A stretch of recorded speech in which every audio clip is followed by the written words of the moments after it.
ਇਕ ਓੰਕਾਰ ਸਤਨਾਮ ਕਰਤਾ ਪੁਰਖ ਨਿਰਭਉ ਨਿਰਵੈਰ ਅਕਾਲ ਮੂਰਤ ਅਜੂਨੀ ਸੈਭੰ ਗੁਰ ਪ੍ਰਸਾਦ ਜਪ। ਆਦ ਸਚ ਜੁਗਾਦ ਸਚ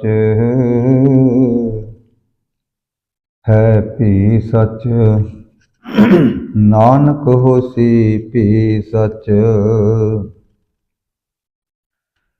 ਕਨ ਹਰ ਬੂੰਦ ਬਸੋ ਰੋਮਾਵਲ ਕੁਸਮ ਬਸੰਤ ਗਨੰਤ ਨ ਆਵੈ।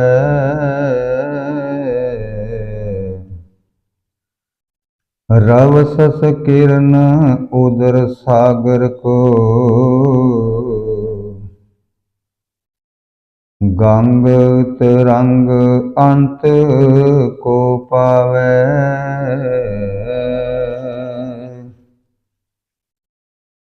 ਰੁਦਰ ਧਿਆਨ ਗਿਆਨ ਸਤਿਗੁਰ ਕੇ ਕਬ ਜਨ ਪਲ ਉਨਹਿ ਜੁਗਾਵੈ।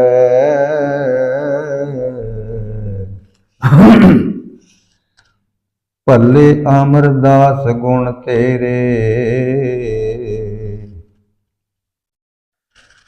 ਤੇਰੀ ਉਪਮਾ ਤੋਹੇ ਬਣ ਆਵੈ।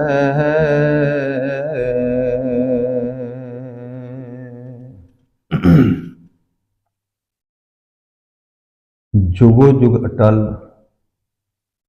दसों पातशाह की आत्मिक स्वरूप जागदी जोत जहारा जहूर खंडा और ब्रह्मंडा दे मालक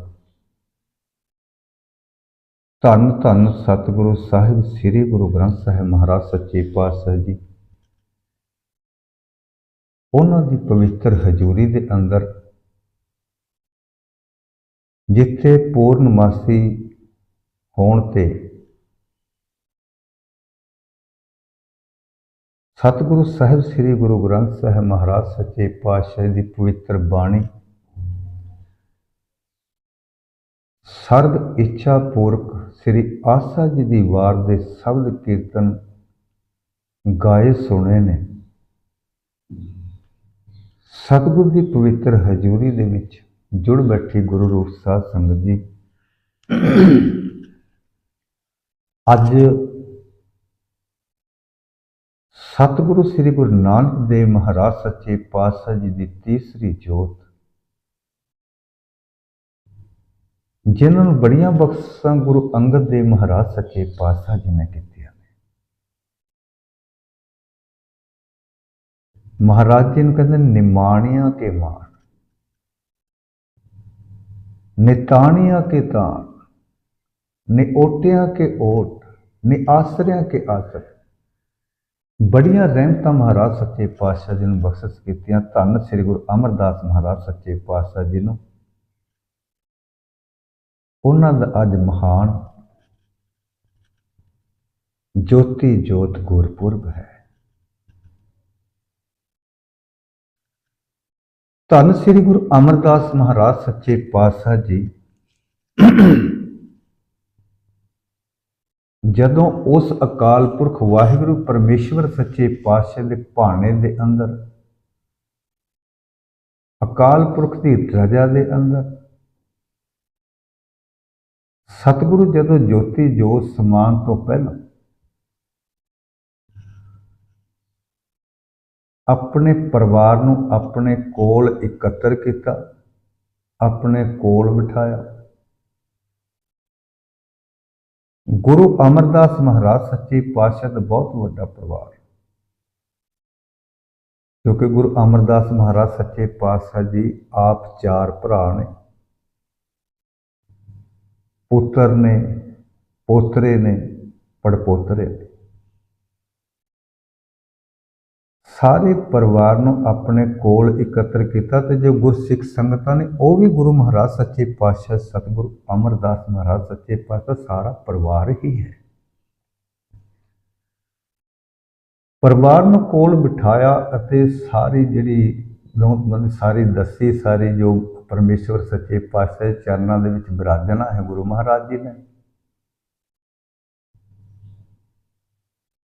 ਤਾਂ ਉਸ ਜਿਹੜੇ ਬਚਨ ਨੇ ਜਦੋਂ ਸ੍ਰੀ ਗੁਰੂ ਅਰਜਨ ਦੇਵ ਮਹਾਰਾਜ ਸੱਚੇ ਪਾਤਸ਼ਾਹ ਜੀ ਪੋਥੀਆਂ ਲੈਣ ਦੇ ਵਾਸਤੇ ਗੋਇੰਦਵਾਲ ਸਾਹਿਬ ਗਏ ਨੇ, ਉਸ ਵੇਲੇ ਬਾਬਾ ਮੋਹਰੀ ਜੀ ਅਤੇ ਉਹਨਾਂ ਦਾ ਪਰਿਵਾਰ, ਉਹਨਾਂ ਦੇ ਪੁੱਤਰ ਬਾਬਾ ਆਨੰਦ ਜੀ, ਬਾਬਾ ਆਨੰਦ ਜੀ ਦੇ ਪੁੱਤਰ ਬਾਬਾ ਸੁੰਦਰ ਜੀ, ਸਤਿਗੁਰੂ ਗੁਰੂ ਅਰਜਨ ਦੇਵ ਮਹਾਰਾਜ ਸੱਚੇ ਪਾਤਸ਼ਾਹ ਜੀ ਜਦੋਂ ਸਾਰਾ ਪਰਿਵਾਰ ਮਿਲਿਆ, ਵੱਡਿਆਂ ਗੁਰੂਆਂ ਦੇ ਦਿਹੁਰਾਂ ਤੇ ਸਤਿਗੁਰੂ ਗੁਰੂ ਅਰਜਨ ਦੇਵ ਮਹਾਰਾਜ ਸੱਚੇ ਪਾਤਸ਼ਾਹ ਜੀ ਗਏ, ਤਾਂ ਫਿਰ ਉਹ ਜਿਹੜੇ ਅੰਤਮ ਸਮੇਂ ਬਚਨ ਗੁਰੂ ਅਮਰਦਾਸ ਮਹਾਰਾਜ ਸੱਚੇ ਪਾਤਸ਼ਾਹ ਜੀ ਨੇ ਕਹੇ ਸਨ, ਉਹਨਾਂ ਬਚਨਾਂ ਨੂੰ ਬਾਬਾ ਸੁੰਦਰ ਜੀ ਜੋ ਗੁਰੂ ਅਮਰਦਾਸ ਜੀ ਦੇ ਪੜਪੋਤਰੇ ਲੱਗਦੇ ਨੇ, ਉਹਨਾਂ ਤੋਂ ਸੁਣ ਕੇ ਮਹਾਰਾਜ ਜੀ ਨੇ ਇਸ ਨੂੰ ਪਵਿੱਤਰ ਬਾਣੀ ਸਾਹਿਬ ਸ੍ਰੀ ਗੁਰੂ ਗ੍ਰੰਥ ਸਾਹਿਬ ਮਹਾਰਾਜ ਸੱਚੇ ਪਾਤਸ਼ਾਹ ਦੇ ਅੰਦਰ ਰਾਮਕਲੀ ਸੱਦ ਦੇ ਸਿਰਲੇਖ ਹੇਠ ਸਤਿਗੁਰੂ ਸਾਹਿਬ ਸ੍ਰੀ ਗੁਰੂ ਗ੍ਰੰਥ ਸਾਹਿਬ ਮਹਾਰਾਜ ਸੱਚੇ ਪਾਤਸ਼ਾਹ ਦੇ ਸੁਭਾਏਮਨ ਪੰਨਾ 923 ਅਤੇ 24 ਤੇ ਦਰਜ ਕਰ ਦਿੱਤਾ। ਧੰਨ ਗੁਰੂ ਅਮਰਦਾਸ ਜੀ ਦੇ ਬਚਨਾਂ ਦਾ ਫਿਰ ਜੋ ਵੇਰਵਾ ਉਹ ਮਹਾਰਾਜ ਜੀ ਨੂੰ ਸੁਣਾਇਆ ਗੁਰੂ ਅਰਜਨ ਦੇਵ ਜੀ ਨੂੰ ਬਾਬਾ ਸੁੰਦਰ ਜੀ ਨੇ ਅੰਤਿਮ ਬਚਨਾਂ ਦਾ। ਕਿਉਂਕਿ ਜਦੋਂ ਪਹਿਲਾਂ ਹੀ ਸਿੱਖ ਸੰਗਤਾਂ ਨੂੰ ਪਤਾ ਲੱਗਣ ਲੱਗਿਆ, ਜਿੱਥੇ ਜਿੱਥੇ ਵੀ ਕਿਸੇ ਸਿੱਖ ਸੰਗਤਾਂ ਨੂੰ ਪਤਾ ਲੱਗਦਾ ਹੈ ਕਿ ਗੁਰੂ ਨਾਨਕ ਦੀ ਤੀਸਰੀ ਜੋਤ ਧੰਨ ਸ੍ਰੀ ਗੁਰੂ ਅਮਰਦਾਸ ਮਹਾਰਾਜ ਜੀ ਸੱਚਖੰਡ ਪਿਆਨਾ ਕਰਨ ਵਾਲੇ ਨੇ, ਤਾਂ ਜਿੱਥੇ ਜਿੱਥੇ ਵੀ ਸੰਗਤਾਂ ਨੂੰ ਪਤਾ ਲੱਗਦਾ ਹੈ, ਚਾਹੇ ਉਹ ਲਾਹੌਰ ਦੀ ਧਰਤੀ ਤੇ ਹੋਵੇ, ਚਾਹੇ ਸਿੱਖ ਤਰਨ ਤਾਰਨ ਹੋਵੇ, ਚਾਹੇ ਹੋਰ ਕਿਸੇ ਪਿੰਡਾਂ 'ਚ ਹੋਵੇ, ਜਿਸ ਤਰ੍ਹਾਂ ਦਾ ਵਾਹਨ ਉਹਨਾਂ ਨੂੰ ਮਿਲਿਆ, ਕੋਈ ਘੋੜਿਆਂ ਤੇ, ਕੋਈ ਰਥਾਂ ਤੇ, ਕੋਈ ਪੈਦਲ ਹੀ ਤੁਰਿਆ ਆ ਰਿਹਾ ਹੈ, ਧੰਨ ਸ੍ਰੀ ਗੁਰੂ ਅਮਰਦਾਸ ਮਹਾਰਾਜ ਸੱਚੇ ਪਾਤਸ਼ਾਹ ਪਵਿੱਤਰ ਦਰਸ਼ਨ ਪਰਤਨ ਕਰਨ ਵਾਸਤੇ। ਇਹਨਾਂ ਦੇ ਵਿੱਚ ਹੀ ਜੋ ਵੱਡੇ ਗੁਰੂ ਧੰਨ ਗੁਰੂ ਅੰਗਦ ਦੇਵ ਮਹਾਰਾਜ ਸੱਚੇ ਪਾਤਸ਼ਾਹ ਬਾਬਾ ਦਾਤੂ ਜੀ, ਉਹ ਵੀ ਸਤਿਗੁਰੂ ਗੁਰੂ ਅਮਰਦਾਸ ਮਹਾਰਾਜ ਸੱਚੇ ਪਾਤਸ਼ਾਹ ਪਵਿੱਤਰ ਦਰਸ਼ਨ ਕਰਨ ਵਾਸਤੇ ਆਉਂਦੇ ਨੇ। ਅੱਜ 22 ਸਾਲ ਬਾਅਦ ਬਾਬਾ ਦਾਤੂ ਜੀ ਉਸ ਅਸਥਾਨ ਤੇ ਜਿੱਥੇ ਪਹਿਲਾਂ ਇੱਕ ਵਾਰੀ ਜਦੋਂ ਗੋਰਤਾ ਗੱਦੀ ਗੁਰੂ ਅਮਰਦਾਸ ਮਹਾਰਾਜ ਸੱਚੇ ਪਾਤਸ਼ਾਹ ਜੀ ਨੂੰ ਮਿਲੀ ਸੀ, ਭਰਿਆ ਦੀਵਾਨ ਲੱਗਿਆ, ਸੰਗਤਾਂ ਬੈਠੀਆਂ ਨੇ, ਸਤਿਗੁਰੂ ਗੁਰੂ ਅਮਰਦਾਸ ਮਹਾਰਾਜ ਸੱਚੇ ਪਾਤਸ਼ਾਹ ਤਖਤ ਤੇ ਬੈਠੇ ਨੇ, ਸਰੀਕਾਂ ਨੇ ਬਾਬਾ ਦਾਤੂ ਜੀ ਨੂੰ ਚੱਕ ਦਿੱਤਾ, ਉਹਨਾਂ ਦੀ ਗੱਲਾਂ ਦੇ ਵਿੱਚ ਆ ਕੇ, ਉਹਨਾਂ ਦੇ ਚੱਕ ਦੇ ਵਿੱਚ ਆ ਕੇ ਧੰਨ ਗੁਰੂ ਅਮਰਦਾਸ ਮਹਾਰਾਜ ਸੱਚੇ ਪਾਤਸ਼ਾਹ ਜੀ ਨੂੰ ਲੱਤ ਮਾਰੀ। ਪਰ ਉਸ ਸਮੇਂ ਵੀ ਧੰਨ ਗੁਰੂ ਅਮਰਦਾਸ ਮਹਾਰਾਜ ਸੱਚੇ ਪਾਤਸ਼ਾਹ ਜੀ ਨੇ ਬੜੀ ਨਿਮਰਤਾ ਦੇ ਪੁੰਜ ਨੇ ਮਹਾਰਾਜ ਗੁਰੂ ਅਮਰਦਾਸ ਜੀ। ਅੱਜ ਸੰਗਤ ਦੇ ਵਿੱਚ ਕਿਸੇ ਨੂੰ ਵੈਸੇ ਝਿੜਕੀ ਦੇ ਦਿੱਤੀ ਜਾਵੇ ਨਾ, ਆਣਾ ਛੱਡ ਦਿੰਦਾ ਹੈ, ਬੇਇੱਜ਼ਤੀ ਮਹਿਸੂਸ ਕਰਦਾ ਹੈ, ਵਾਪਸ ਨਹੀਂ ਆਉਂਦਾ ਮੁੜ ਕੇ ਉੱਥੇ। ਪਰ ਧੰਨ ਗੁਰੂ ਅਮਰਦਾਸ ਮਹਾਰਾਜ ਸੱਚੇ ਪਾਤਸ਼ਾਹ ਜੀ ਨਿਮਰਤਾ ਦੇ ਪੁੰਜ ਬਾਬਾ ਦਾਤੂ ਜੀ ਨੇ ਹੱਥ ਬੰਨ ਕੇ ਕਹਿੰਦੇ ਨੇ, ਤੱਕ ਤੋਂ ਹੇਠਾਂ ਡਿੱਗਦੇ ਨੇ, ਮਸਾਂ ਬਚੇ ਨੇ। ਕਹਿੰਦੇ ਬਾਬਾ ਦਾਤੂ ਜੀ ਤੁਸੀਂ ਬੜੇ ਸਤਿਕਾਰਯੋਗ ਹੋ, ਸਾਡੇ ਵੱਡੇ ਗੁਰੂਆਂ ਦੇ ਸਪੁੱਤਰ ਹੋ। ਮੇਰਾ ਸਰੀਰ ਬੁੱਢਾ ਹੋ ਗਿਆ ਹੈ, ਬੁੱਢਾ ਹੋਣ ਦੇ ਨਾਲ ਹੱਡੀਆਂ ਜਿਹੜੀ ਬੜੀ ਸਖਤ ਹੋ ਗਈਆਂ। ਇੱਕ ਮੈਂ ਮਿਹਨਤ ਮਸ਼ੱਕਤ ਕਰਦਾ ਰਿਹਾ, हार्ड वर्क करता रहा, सख्त मेहनत करने नाल भी जिहड़ी हड्डियां वो सख्त हो जांदियां। मेरियां हड्डियां बड़ियां सख्त हो गई। किते तुहाडे जिहड़े चरण ने वो कोमल फुल्लां की तरह ने, किते मेरी बिरध हड्डियां नूं, सख्त हड्डियां नूं नाल वजन दे नाल तुहाडे चरनां ते सट ते नहीं लगी। उन्हां बचनां नूं कवि महाकवि जी बड़े सुंदर बचन लिखते हैं, कहते एक तो बैते बिरध भयो है, द्वितीया सेवा करत रहे हैं, तृतीया शरीर अदक कठोरा, तुमरे चरण मिर्द संग मोर। कहते तुहाडे चरण बड़े कोमल ने, मेरी हड्डियां बड़ियां सख्त ने, किते तुहानूं सट ते नहीं लगी। अज उसे तरह फिर संगत बैठी है, बाबा दातू जी अज भी आ रहे हैं, पर अज बड़ा फर्क है उस समय का। अज आके धन गुरु अमरदास महाराज सच्चे पातशाह के पवित्र चरणों से अपना मस्तक रख देंगे। गुरु अमरदास महाराज सच्चे पातशाह जी ने बड़े प्यार के नाल, टकार के नाल उन्होंने बड़ी सुंदर थां ते बिठाया, इज्जत मान वडियाई दी।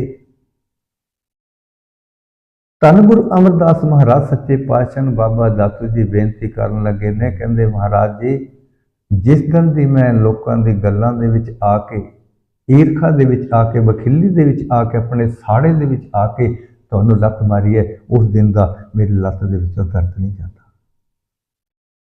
मैं संग दा मारिया तुहाडे कोल नहीं आया। महाराज जी ये रोग भी मेरा दूर करो। गुरु अमरदास महाराज सच्चे पातशाह ने बचन किए, कहते हुण ते जिहड़ी जोत सी वो धन गुरु रामदास सोढी सुल्तान दे विच टिका दित्ती है। इन्हां दे पुत्र गुरु अर्जन देव महाराज सच्चे पातशाह गुरता गद्दी ते विराजमान होणगे, उन्हां दे कोल आयो, तुहाडा तेरा दुख दूर हो जाएगा। तो सतगुरु गुरु अमरदास महाराज सच्चे पातशाह जी ने, वो बाबा सुंदर जी ने जिहड़े फिर वचन कहे, उन्हां दे विच आपां टूक मात्र समय की सीमा के अंदर रह के आपां विचार करके आपां समाप्त करते हैं। महाराज जी लिखते ने बाणी विच, सतगुर पाण आपने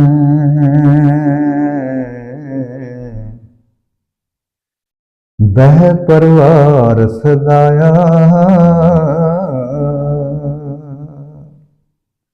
सतगुरु सतगुरु ने भाणे अपने, अपने भाणे विच अपनी मर्जी नाल बह बैठ के सारा परिवार, परिवार की जिहड़ा उस सदाया एकत्र किया, बिठाया। यानी गुरु अमरदास महाराज जी ने बैठ के अपनी मर्जी दे नाल, अपनी इच्छा दे नाल, अपने भाणे दे विच, उस परमेश्वर के हुक्म दे विच सारे परिवार नूं एकत्र किया, बिठाया, दस दिता कि असीं हुण सचखंड प्याना कर जाना। सचखंड प्याना करन तो पहला महाराज सच्चे पातशाह जी ने जिहड़ी गुरु नानक साहब महाराज सच्चे पातशाह विधान है, नियम है, सिद्धांत है, उसनूं महाराज सच्चे पातशाह जी ने गुरु रामदास महाराज सच्चे पातशाह जी नूं वो जो गुरियाई का तिलक है, महाराज जी ने पूरा प्रतख हर पक्ष तो वेख के, चाहे वो बाहरी तौर पर सेवा का हो, चाहे अंदरों होए, जदों जीहो निर्मल बाहरों निर्मल, बाहरों तो निर्मल जीहो निर्मल, सतगुर ते करने कमाने। फिर महाराज सच्चे पातशाह ने वो सारा वेख के, जिसनों महाराज सच्चे पातशाह जी ने भट्ट साहबान अपनी बाणी के अंदर कहते ने, हर पक्ष तो वेख के गुरु अमरदास महाराज सच्चे पातशाह जी ने सब विद भयो मन प्रसन्न, तब भयो मन प्रसन्न, राज जोग तख्त दियन गुरु रामदास। सारे पक्षों, हर पक्ष तो वेख के जो महाराज जी अधिकारी ने, धन गुरु रामदास महाराज सच्चे पातशाह वो गुरियाई का तिलक जिहड़ा सी वो राज का जोग का वो तख्त जो गुरु नानक साहब महाराज सच्चे पातशाह का सिद्धांत से वो महाराज जी ने गुरु रामदास जी ने दे दिता। परिवार में सद्या इकत्र किया, बैठे बिठाया, सारिਆਂ ਨੂੰ दस दिता कि ਅਸੀਂ ਹੁਣ सचखंड प्याना कर जाना है। तो उन्होंने फिर हुक्म भी किया, परिवार में सद के की कहा, कहते मत में पिछे कोई रोग सी सो मैं मोल ना पाया, यानी मेरे जान तो पिछों मता कोई रुदन करे, मता कोई रोवे। कहते ओ मैनू रोण वाला व्यक्ति जिहड़ा है वो बिल्कुल उक्का ही मैनू चंगा नहीं लगेगा। महाराज जी असी संसारक जीव हाँ, अल्पग जीव हाँ, रोना क्यों नहीं महाराज जी? तो फिर महाराज जी फिर समझा रहे ने अगे, कहते ने कहते मित पैजै मित बिगसै जिस मित की पैज भावे। पैजै यानी मान पैंदा है, वडियाई मिलती है। तो मित जिहड़ा मित्र, बिगसै आनंद खेड़ा खुशी। कहते जिहदे मित्र नूं कोई सिर पाओ मिले, किसी सभा च वडियाई मिले, कोई मान प्राप्त होए, तो फिर उस दा मित्र उस नूं वेख के खुशी होएगा, खेड़े च आवेगा, आनंद च आवेगा, च रोवेगा। महाराज जी वो तो फिर खुशी होए जो मित्र नूं किसी नूं वडियाई मिले, मान प्राप्त होए, संगत च मान मिले, दरगाह च मान मिले, वो तो मित्र खुशी होएगा। फिर मित पैज है मित बिगसै जिस मित की पैज भावे। फिर जिस मित्र की पैज लाज इज्जत वडियाई मान परमेश्वर के दरबार परमेश्वर दरगाह के जिसनों मान मिले, इज्जत मिले, वडियाई मिले, तो फिर उसनों रोना नहीं चाहिए। महाराज सच्चे पातशाह ने इत्थे ये समझाया, फिर जिस मनुख के अपने मित्र नूं वडियाई होंदी चंगी लगती है, तो फिर उसनों खेड़े विच आउणा चाहिए, खुश होना चाहिए, क्योंकि उसके मित्र नूं आदर मिल रहा, वडियाई मिल रही है, मान प्राप्त हो रहा। सतगुरु जी फिर कहते तुसीं विचार देखो पुत भाई हर सत गुरु पहनावे। विचार के वेखो, ऐ मेरे पुत्रो, ऐ मेरे भरावो, ये जिहड़ा सिर पाओ है दरगाह दे विच अकाल पुरख वाहिगुरु परमेश्वर सच्चे पातशाह जी ने आप आदर देना है महाराज जी, आप वडियाई देना है, आप गल दे विच पहनाना महाराज। तो सतगुरु महाराज सच्चे पातशाह इस तरह कहते भाई तुसीं विचार के देखो, क्योंकि महाराज जी ने फिर उस सतगुर प्रतख होने का वह राज आप टिकाया, जिहड़ा राज सी वो तख्त सी वो सारा जिहड़ा धन गुरु रामदास महाराज सच्चे पातशाह सोढी सुल्तान नूं बख्श दिता कर दिता सी, ते वो गुरियाई की जिहड़ी गुरता गद्दी सी वो देती सी महाराज जी ने। सब सिख बंधु पुत भाई रामदास पैरी पाया। सारे अपने सिख अपने साक संबंधी बंधप पुत पुत्र भाई होर सारे ही जड़े हो धन गुरु रामदास महाराज सच्चे पातशाह चरना ते टिका दिते, चरनी ला दिता सारा। ते अंते सतगुरु बोले महाराज जी फिर करना की है जी? रोना नहीं। सतगुरु महाराज जी रोना नहीं फिर करना क्या? कहते अंते सतगुरु बोलिया मैं पीछे कीर्तन करियो निर्वाण जी। ऐसा कीर्तन करना तो पीछे समझ बात। कैसा कीर्तन? ऐसा कीर्तन कर मन मेरे इहां उहां जो काम है तेरे, जिहड़ा तेरा लोक दे विच भी सहाय होए अते परलोक दे विच भी सहायता करे। बड़िया उदाहरण महाराज सच्चे पातशाह कीर्तन बाणी दे विच दे दिंदे ने। खैर महाराज जी कहते हैं उस परमेश्वर की बाणी जो गुरु नानक साहब महाराज सच्चे पातशाह जी ने बोल परमेश्वर दे आए, दरगाह की बाणी आई, धुर की बाणी आई, सचखंड की बाणी आई, ਉਹੀ बोल गुरु अंगद देव महाराज सच्चे पातशाह ने पवित्र बाणी दे आए। ਉਹ बचन जो सानू भी बाणी दे राही उस परमेश्वर के हुक्म दे विच दरगाह तो सचखंड तो उस अकाल पुरख वाहिगुरु परमेश्वर के बचन आए ने, उस बाणी का कीर्तन करना। निर्वाण कीर्तन गावो करते का निमक सिमत जित छुटे, वो कीर्तन करना भाई परमेश्वर सच्चे पातशाह। बस कहते हैं केसो गोपाल पंडित सद्यो हर हर कथा पढ़े पुराण जी। केसो गोपाल जो अकाल पुरख का वाचक है, क्योंकि वो अकाल पुरख वाहिगुरु परमेश्वर आप भी केसा धारी है। जिस तरह कबीर जी अपनी बाणी के अंदर कहते हैं, कबीर केसो केसो कोकिया ना सोइए आसार, रात दिवस के कोकने कबू कसुने पुकार। गोपाल गोद अर्थ पृथ्वी पाल दा पालनहारा। जितने पृथ्वी ते जीव ने उन्होंने महाराज परमेश्वर अकाल पुरख वाहिगुरु जी पालना भी करते हैं ना। पंडित जी परिभाषा वेखनी होए तो पवित्र बाणी च बड़े वचन मिलते हैं। सो पंडित जो तीहा गुणा की पंड उतार, तिना गुणा तो ऊपर उठ जाए वो पंडित है। श्री सुखमनी साहब दे विच परमेश्वर गुरु अर्जन देव महाराज सच्चे पातशाह फरमान करते हैं, सो पंडित जो मन प्रबोध है, राम नाम आत्म में शुद्ध है, राम नाम सारो रस पीवे, उस पंडित के उपदेश जग जीवे, हर की कथा हृदय बसावे, सो पंडित फिर जोर न आवे। वेद पुराण सिमरत बूझे मूल, सूक्ष्म मैं जाने अस्थूल, चौवर्णा को दे उपदेश, नानक उस पंडित को सदा आदेश।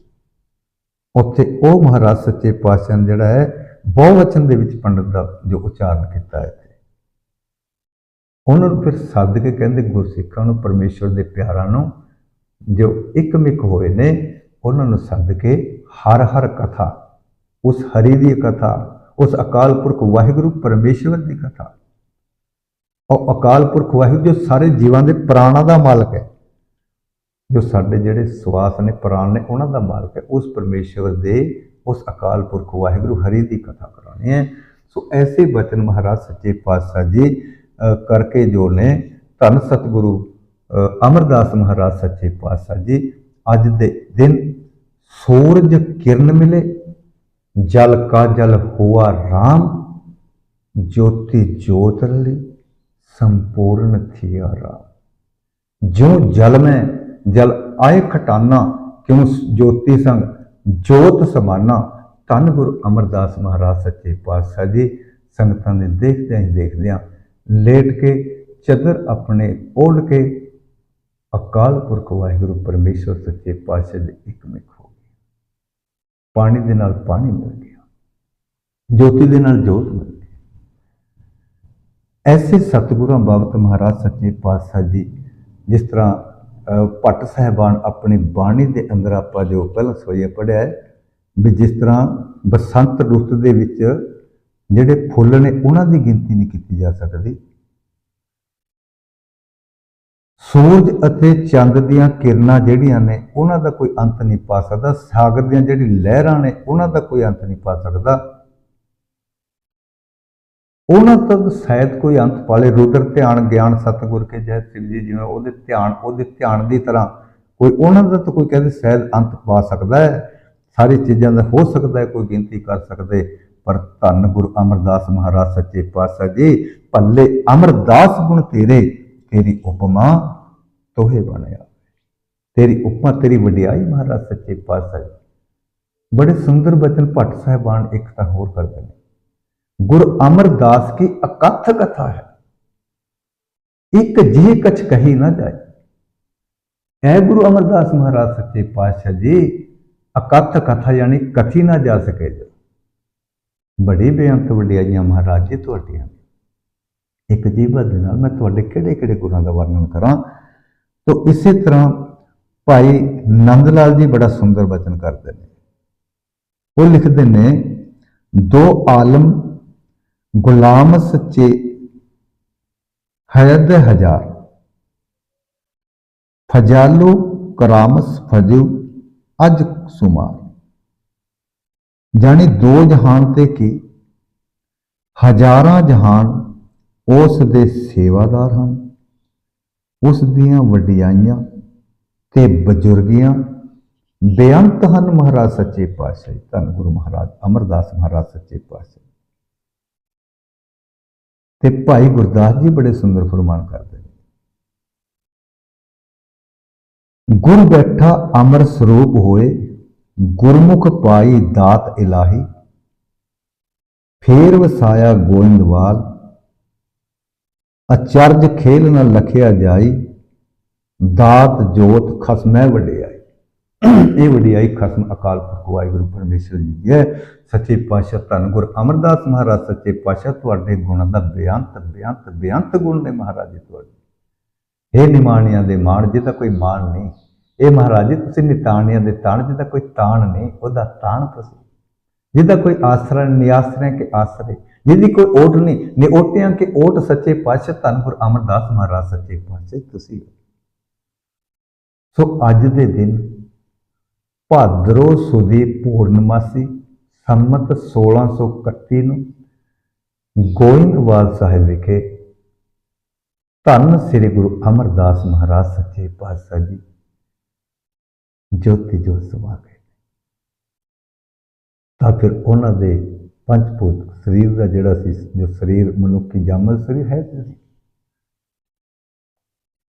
ਉਹਨਾਂ ਦਾ ਇਸ਼ਨਾਨ ਧੰਨ ਗੁਰੂ ਰਾਮਦਾਸ ਜੀ, ਬਾਬਾ ਮੋਹਰੀ ਜੀ, ਬਾਬਾ ਬੁੱਢਾ ਜੀ ਤੇ ਭਾਈ ਬੱਲੂ ਜੀ ਇਤਿਆਦਿਕ ਵਰਗ ਜਿਹੜੇ ਪੁਰਾਣੇ ਗੁਰਸਿੱਖ ਨੇ ਸਾਰੇ ਫਿਰ ਉਸ ਇਸ਼ਨਾਨ ਕਰਕੇ ਆਪ ਕੰਧਾ ਗੁਰੂ ਰਾਮਦਾਸ ਜੀ, ਬਾਬਾ ਮੋਹਰੀ ਜੀ, ਬਾਬਾ ਬੁੱਢਾ ਸਾਹਿਬ ਜੀ ਇਤਿਆਦਿਕ ਸਾਰੇ ਸਿੱਖ ਜਿਹੜੇ ਨੇ ਉਹ ਸਾਰੀ ਕਿਰਿਆ ਕਰਦੇ ਨੇ।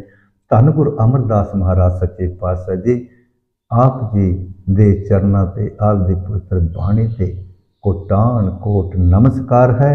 जैसा महाराज जी पवित्र बाणी के अंदर कहते हैं नारायण नरपत नमस्कार है, ऐसे गुर को बल बल जाइए आप मुक्त मोह तारे। महाराज जी आपका कोटान कोट नमस्कार आपके चरण से इतनियां बेनतियां प्रवान कर लेनिया, बेअंत कोट कोट भुलां हो जांदियां ने, क्योंकि अगाध बोध बाणी है ना, अकथ कथा कहानी है परमेश्वर जी की, बड़ियां भुलां